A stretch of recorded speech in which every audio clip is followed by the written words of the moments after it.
Okay, guys, good afternoon. Uh, Earlier this morning, I was asked a question by a student, and her question was, what is the best camera setting to shoot a commercial? Uh, okay, without sounding very complex, I need to explain that camera settings are like paintbrushes to an artist. Okay, each angle, each frame, each position that you position your image requires you to adjust your settings accordingly.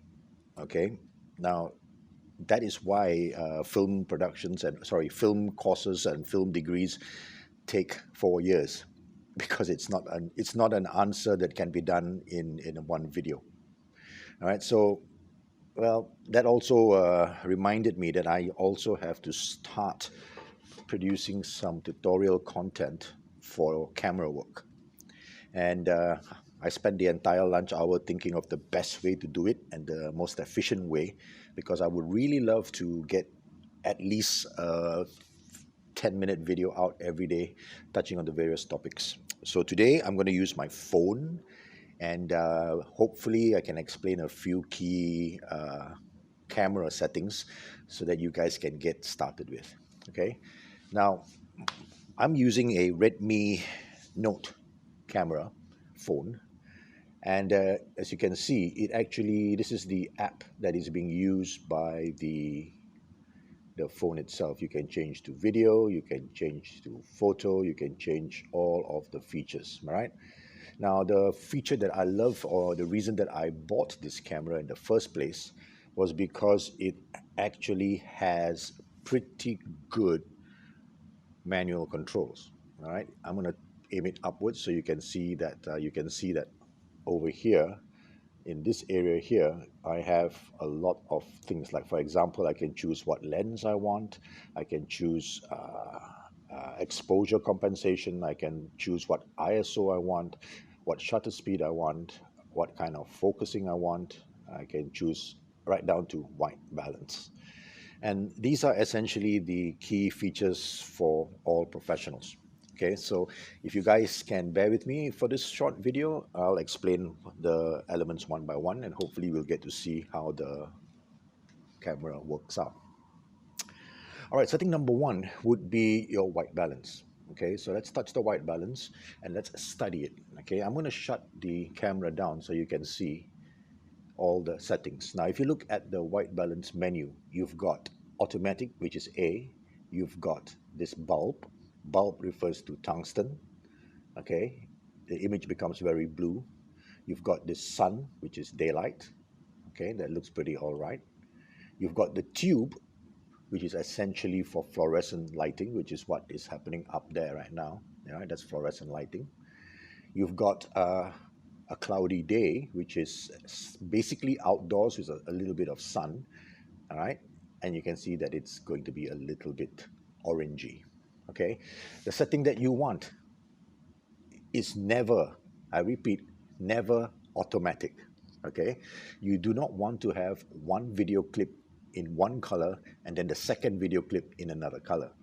What you want to do is you want to choose a white balance setting and then stick with it for the entire production.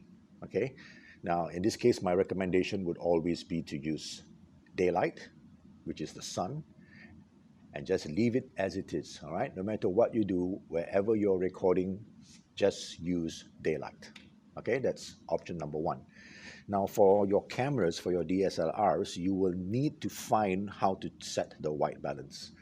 Unfortunately, it'll be impossible for me to create videos for each camera ever made. Maybe later I will produce some videos for the cameras that KDU has, which is essentially the Canon EOS 1300D and the 750D. Okay, but you should be able to find the white balance features on your own. It's not very hard. You just need to play with the settings, find the right buttons, and make your choice. All right. Okay, so to recap, option number one is to make your white balance daylight. Now, you will probably ask me, can I use any other white balance? The answer is yes. You can use any color you like. If you think that in this room, fluorescent lighting, you need the fluorescent white balance, then by all means, please go ahead and use fluorescent. All right, just make sure that every shot that you use in this room, you keep it at fluorescent. Okay. All right, so for this example, we'll just keep it at daylight. Very good. Now, the next setting is, of course, focus.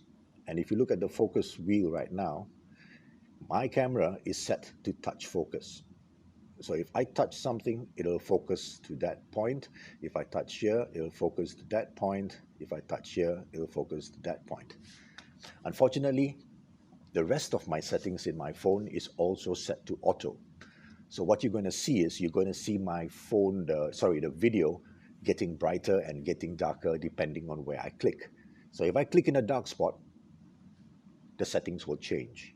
If I click on a bright spot, the settings will change again and again and again. Now, this is something that we do not want, all right, because this reeks of amateurism.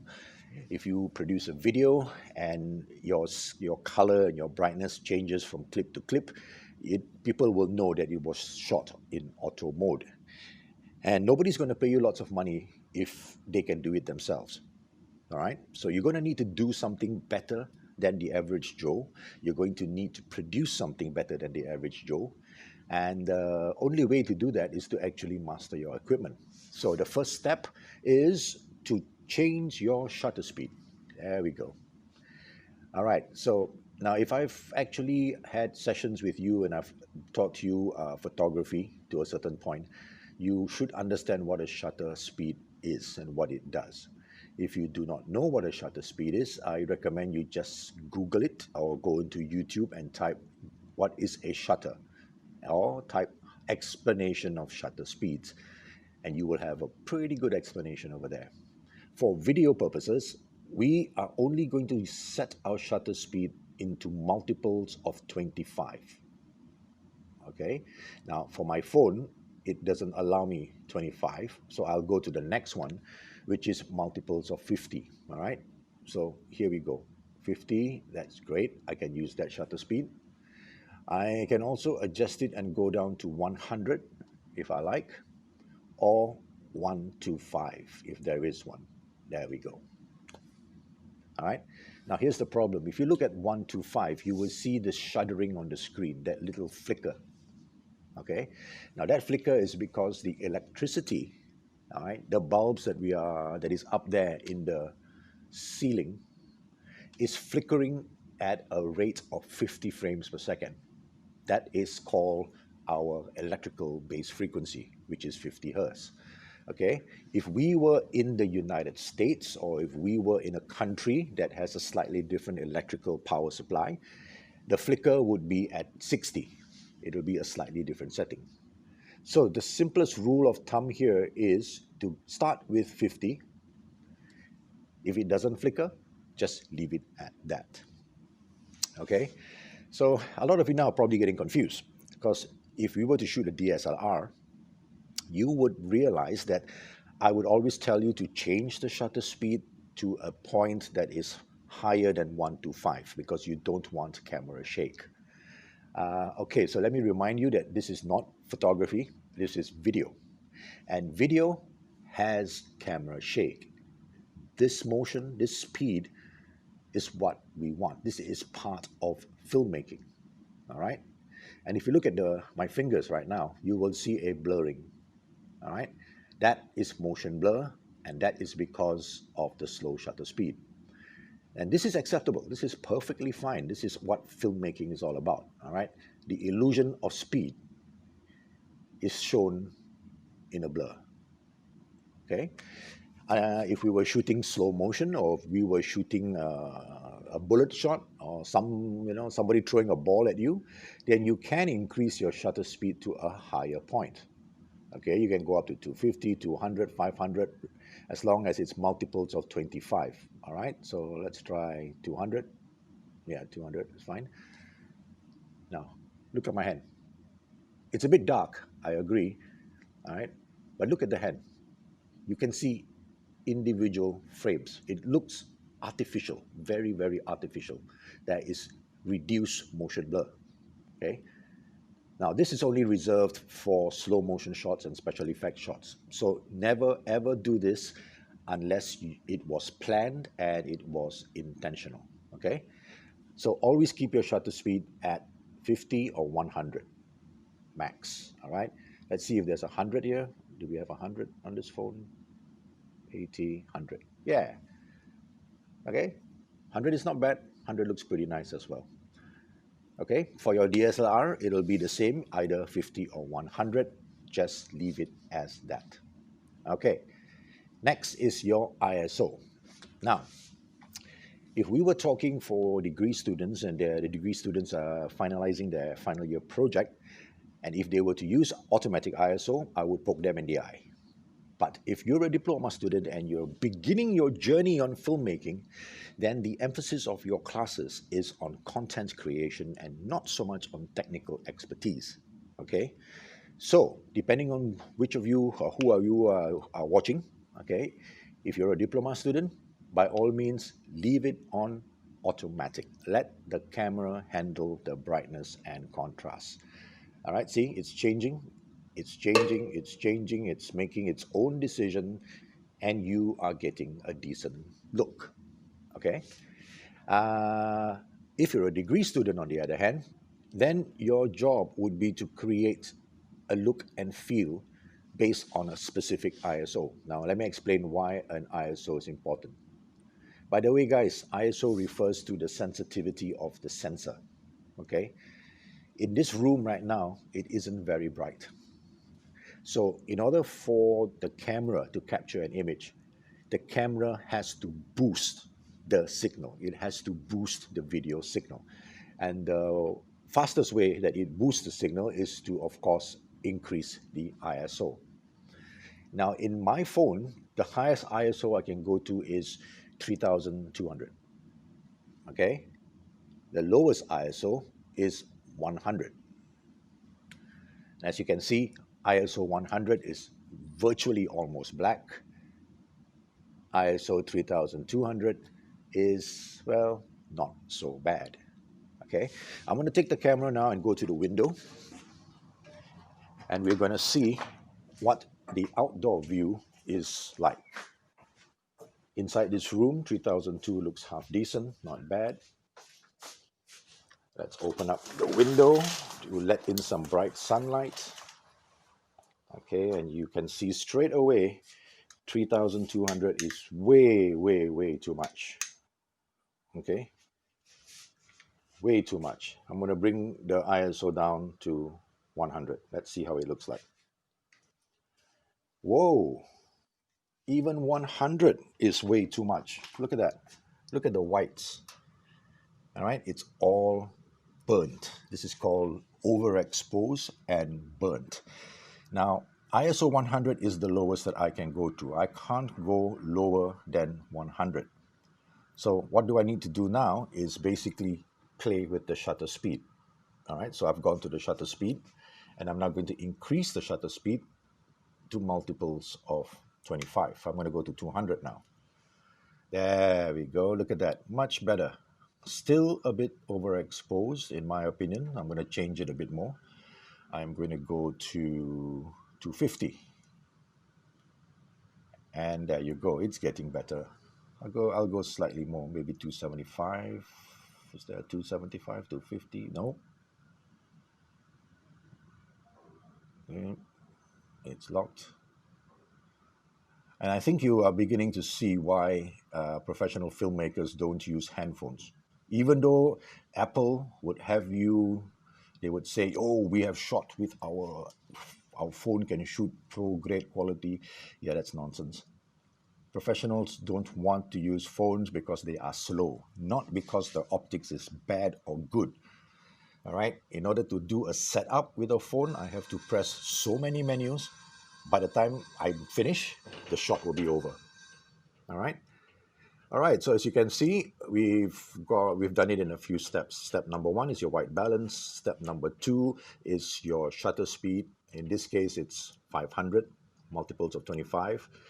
ISO is set to 100. By the way, guys, the smaller the ISO, the better the quality of the image. Okay, if you go up to ISO 3002, like this one, okay, and if you look at it, all right, I'm going to bring the shutter speed down to that. Okay, look at the image. You can see straight away that the image is so grainy, it's so noisy, and it's not nice at all, right? So we do not want to go to the extreme ISOs. We want to stay as low as we can. Okay, and that is why when a professional shoots, when I go for a shoot, I leave my ISO at 100, and I always add lighting. Okay, so here's the secret. If you see a videographer enter a scene, or he comes for a shoot, and he doesn't bring any form of lighting whatsoever, he just brings his camera and a gimbal, that person is a blogger. All right, they are not cinematographers. They will not be able to accommodate working in a team or with other camera people or with other production crews. Because, well, let's put it this way, they will not know how to incorporate their workflow with the professionals. Okay, I'm walking now into the darker area of the room, and as you can see, it's getting really dark. By the way, guys, this is not right, nor is it wrong. If this is the darkness that you require for your scene, then by all means, shoot with it. But if it is not bright enough, then you have options to increase the ISO and play with the shutter speed. Okay? Now, if you're using a DSLR, you will also have the option of adjusting your aperture. Okay? Unfortunately, in the phone, there is no option for aperture control. It's all automatic. So you will have to just make do. All right, got it? Okay, now this is the pro mode. Okay, and if you notice, I'm using a handheld tripod and I'm moving around and it's pretty stable. Okay, and that, ladies and gentlemen, is what makes your film good.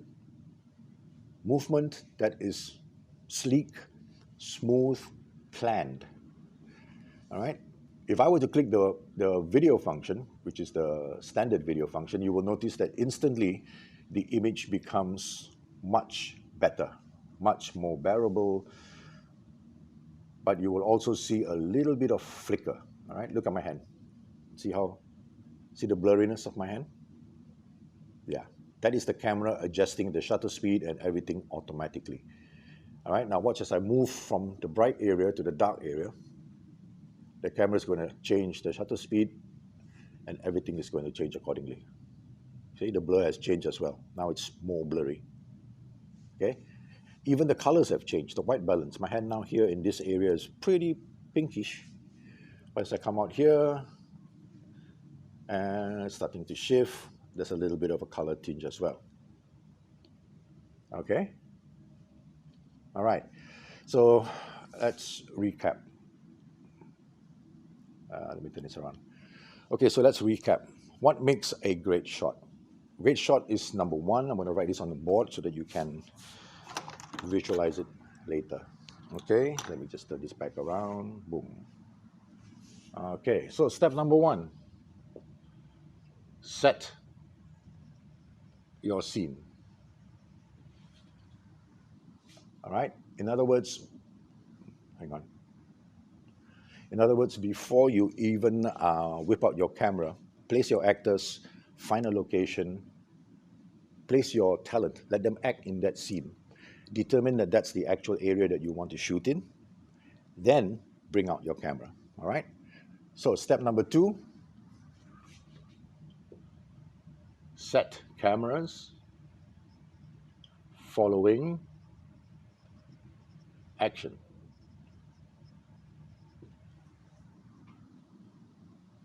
Okay? So what it means is this. We are shooting a video, and the whole function of video is to actually shoot action, all right? If you take a video camera and shoot a still object, you're wasting time. That's a photograph. You may as well just use a digital camera to shoot a photograph. But if you're shooting a video, chances are there's a bit of action that you need to shoot. So you move the camera, you frame the camera to follow that action. Okay? Notice I didn't talk about lights. I didn't talk about exposure at all. all right? And the reason for that is because you have other things that you need to focus on. You need to set your cameras following action. You need to take into consideration framing. You need to take into consideration acting. And you need to take into consideration continuity. Let me stand back so you can see. Framing, action, and acting and continuity. So this is framing. If you studied framing or if you studied photography, you would know that there's such a thing as rule of thirds and all that, okay? If you put your head smack in the center like this, that is amateur hour, that is blogger style, and it's not wrong, okay? Unfortunately, this is also the basic video framing that every Tom, Dick, and Harry does. Now, if you shoot something like this and you charge your customer $15,000, the customer is going to turn around and say, why am I paying you $15,000 when I can do this myself? Okay, so instead, you need to take into consideration framing. Okay, you need to add titles. You need to learn how to do a lot of editing and post-production work. And just simply do that. Pushing it to one side or like that instantly makes the frame a little bit more interesting. Now, if you look at my eyes are on the top line. Visualize a line traveling over here and another line over here. All right, these are the focal points. When you shoot a face, the eyes are super important. Okay, now acting, yeah, right, you're shooting a commercial, so your actors have to be acting. You have to hit your marks. You have to learn how to get them to act for the camera. All right, and that's the most important word. So let me just change this word here. I think let me just rephrase it for you. Acting for camera. A lot of people, a lot of directors, especially newbie directors, when they act or when they train somebody to act, they don't really put on the camera and look through the camera and gauge the acting. They ask them to act, to look for emotion, to look for marks, framing, whatever. My advice to you is, if it's your first time directing, turn on the camera and direct from behind the camera. All right? Make sure that your actors act being aware of where the camera is. A lot of people will act like this. For example, if I'm acting and if I'm looking at someone, this is how far I would turn. I will not stand like this and act. Doesn't make sense. Correct? You need to see the front of the face or at best the side of the face. Okay? Take into consideration that point and act for the camera. Last but not least is continuity. Continuity is a very simple process to understand. Here is how it works. If you shoot the first scene and I'm standing here and I'm holding my right hand, the pen, I'm holding a pen in the right hand and I'm threatening someone, I'm threatening to draw on their face with a right pen. You yell cut, you go home, you come back tomorrow. And tomorrow, I'm not wearing spectacles, I'm using a red pen and I'm using my left hand. You have just broken continuity. You cannot take that shot and mix it with the previous shot. It will look stupid. And you will look stupid. Yeah, don't do that. Big boo-boo. All right, so moving on. I'm going to change the frame again. Okay. All right, so for the next one, the third one, is after you do all that, set camera settings. All right, and that is basically what I just told you just now. So shutter, 1/50, 1/100, times 25. Times 25 means multiples of 25. All right. Now the reason for that is very simple. Malaysian camera systems work on PAL. If your camera is a Malaysian system, all right, or following the British standard, then it is shooting in PAL video mode. If you bought a camera from the States or from other countries, then chances are you may need to shoot in this multiples of 30. This TV system is now called NTSC. Okay? And like I said, depending on how you want to edit, you can do either one. It doesn't really matter nowadays. There is another one which is 24 frames per second, which is classified under film. All right? So if if you're shooting in film mode, then your shutter speed can be 1/24, 1/48, multiples of 24. All right, let me rephrase that. Got it? All right, so that's your shutter. Your next is your ISO. All right, if you're a diploma student, by all means set it to auto.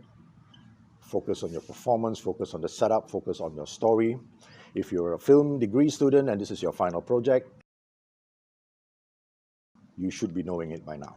But manual is the preferred mode.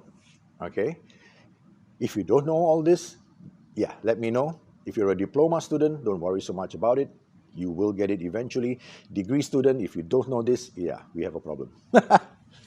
All right, next is your aperture. Okay, now the aperture refers to the size of the hole in your lens. I cannot make the statement more simple than that. The size of the hole in your lens. If you want more light coming in, you have to make that hole super big.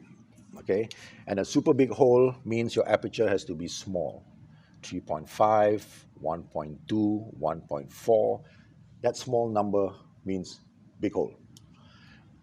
If you have a lot of light, you need to close that hole down to a hole that is very small in size, and the number becomes bigger. 16, 22, 32, 64, 1, 2, 8. Okay? Different cameras have different hole sizes. Cheap cameras have not so many range. Cheaper cameras will probably have 3.5 to 32. Professional cameras may have 1.2 to 128. All right, so like I said, it depends on what you want. Each scene will be lit differently. Each scene will require you to adjust your aperture. Diploma students, you can set your aperture to automatic if you want. If you want to take control of it, by all means do so. Degree students, you must control the aperture manually because you are now going to use multiple cameras and you need to sync up all of these cameras according to similar specifications. Let me remind you again that this is just option 3 in a massive list of things that need to be done to produce a film. Okay? And I don't think I can finish it in one video because as it is right now, I'm talking as fast as I can and it's already 20 minutes, 30 minutes. If I were to continue talking like this, we'll be here for hours on end and still wouldn't cover everything that needs to be covered. So we're going to stop here today. And what I want you to do for all camera guys, newbies, take your camera out, take your phone out, master 3 things: shutter speed, aperture, ISO. Get the best shot that you can in a manual mode. Okay? Any dummy can shoot in auto. I'm shooting in auto. I don't have hands. I can't control it. But if you're shooting a scene, if you're shooting a commercial and you have time and money is based on this, people are going to pay you money to do this, you need to control every single aspect. Every single shot has to look the same. If you don't have that, when you edit, you are going to pull out all your hair. See? No more hair. Make it all the same. Have any more questions? Let me know and I will go into detail with regards to shutter, aperture, and whatever. But I'm going to be honest. Everything here can be found on YouTube. Or if you really, really want, send me a message and I'll send you a PDF book. All right, a book that explains all of this. 1,200 pages. Are you going to read it? I did. I didn't have internet, man. You got internet. So use the internet, learn all about this stuff, practice, and if you face a problem or a brick wall, message me again with a specific problem, and then I'll address that problem for you on this channel. Bye-bye. Enjoy yourself.